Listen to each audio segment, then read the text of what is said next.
Usap-usapan po ngayon sa internet ang isang lalaking pinaalis sa Saudi Arabia dahil nababahala raw ang mga lalaki roon na maagawan ng misis dahil sa sobra niyang gwapo. Pero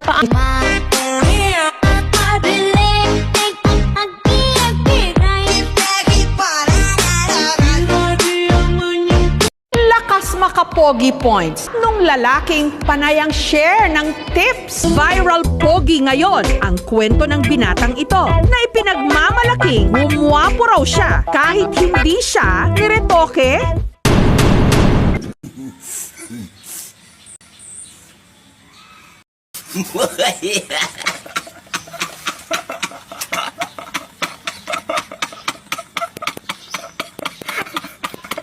Nabasag ang mukha ng isang lalaki sa Cebu City. Tumanggi kasi siyang tumagay, kaya hinampas siya ng baso ng kainuman.